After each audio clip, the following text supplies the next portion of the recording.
a trauma in one's own lifetime. And historical trauma stemming from historical events, you know, it lingers in one's soul and one's body. And, you know, when trauma occurs, it changes the chemistry in our brain. Yes. It changes the connections that we have in our brain. And it can cause all kinds of different kinds of reactions within the cells of our bodies, such as inflammation, you know, chronic diseases, and so forth. So, you know, most people know who Dr. Oz is, and he speaks a bit about this from time to time on his show and in his books. And so if that trauma is not healed, then it gets passed generation to generation, because it literally alters our chemistry in our body. Yes.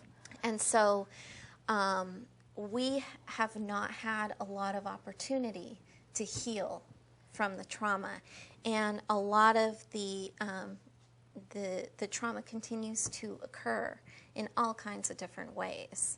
So I think once we understand where the origins of the trauma occur, that's a part of healing.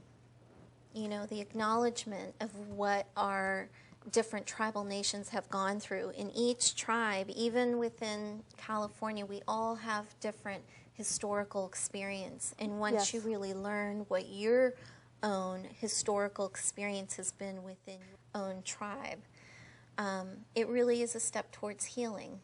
So I know that there's a lot of work that's being, you know, research and stuff that's being done on historical trauma. At this point, is this a medical diagnosis or? No. Okay. No, it's not in the DSM, which is the tool that you know, psychiatrists and psychologists utilize when they're making a diagnosis on someone. So it's not. It's just really, you know, Dr. Braveheart really pioneered the notion and the understanding of historical trauma, and really it's a tool of understanding. It really is a tool of understanding of what our people have endured. So, and so not only, you know, physical ailments and stuff as a result of this, but I think too, you know, when you're brought up and raised by parents who have had these similar experiences, they're passing their understanding as well as you gaining these physical ailments that come along with that. Right, and, you know, again, you know, we have, we as tribal nations, we have higher rates of inflammatory diseases, such as diabetes, cancer, asthma, so forth. But along with that, we also have high rates of suicide. We have high rates of alcohol and substance abuse. And on those, like if you're looking on a scale in different cultures and so forth, you can probably say that not only, I mean, it's really a big difference in being Native people as the suicide rates, especially suicide rates among youth, but also, would you say, with alcoholism and drug abuse as well? Well, I mean, comparative to if you're looking at, if you are looking at different races of people, comparatively, that these would be much higher rates. Much higher. And, you know, a lot of this stems from, you know, depression, needing to numb those sad feelings, not knowing where the sad feelings come from. And, you know, whatever a mother is feeling while she's pregnant, well, it's likely that the child may feel that too. And so, you know, kind of understanding how our biology and our emotional well-being cross and link with each other is really important. And I think that the notion of historical trauma and understanding of it helps to understanding some of the issues within Native communities. You know, things like denying our heritage, right. being nervous about it, you know, feeling sad about it, and, you know, all kinds of different things.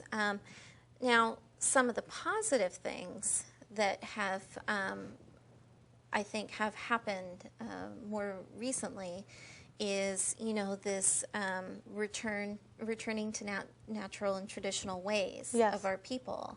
You know, I see more and more young people wanting to learn from the elders about traditional foods and about, you know, songs and ceremonies and dancing and, you know, regalia and so forth. And then you also have a lot of people who want to help with healing our Native communities, you know, tribal people going to school. Yes. And, you know, getting degrees and then coming back into tribal communities, or working on the policy side, like I chose to do, to try to change things, you know, within a system that that can be challenging for Native people. But, you know, we're all needed in these different areas. And I think those contributions have all been so therapeutic to people.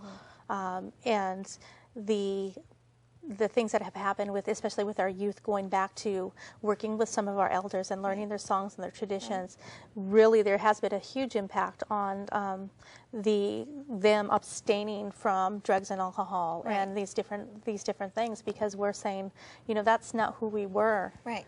Exactly. Well, you know, the notion of any kind of violence, you know, violence was not tolerated in any Native society. And there were ways of dealing with all of these issues, you know. But what happened is that, say, alcohol and substance abuse, that's a newer issue for Native communities. You know, our DNA does not recognize alcohol and drugs. I think too. I mean, it's you know, we've had these really, you know, bad reactions to not only drugs and alcohol, but even food. Exactly. You know, you bring up, you know, the reaction, the chemical reaction that our bodies, who have never, you know, historically, you know, been, you know, with flour and so forth, and we have these chemical reactions, and things have been caused like diabetes, and it can take a long time for your DNA to recognize these newer foods. And so part of healing from this historical trauma is, you know, not just, you know, attending ceremonies and learning songs and so forth, but it's also learning about traditional nutrition. What did your specific tribe eat? How did they prepare the food? All of this is healing, and it helps keep you grounded and connected to your ancestors in a way that's healthy. You know, instead of recreating these unhealthy connections. Right. You know? And I think, I mean, I'm a really strong believer in in creation, and that, you know, my body was produced by our Creator for this specific location. So I think the relocation, the programs and stuff had a tremendous impact on people when they were relocated to areas that their bodies were not familiar with. Absolutely. Absolutely. And just because, you know, the fact that, you know, they are grounded, and they are, you know, I'm really fortunate to be on the land of my ancestors. My grandparents are buried here in this ground. I have connection to this earth and have lived here for thousands and thousands of years. And I think that people who have been relocated and introduced to new things, and well, and for environment and so forth, especially for urban communities, you know, Los Angeles and the Bay Area were the main sites for relocation. And so, you know, for urban Native people to reach out to, you know, these different Native agencies, and there are a lot within Los Angeles and the Bay Area, and they, you know, do really great things within the community. They have all kinds of different events. They have a lot of programs for youth, and a lot of these agencies don't require you to be from a federally recognized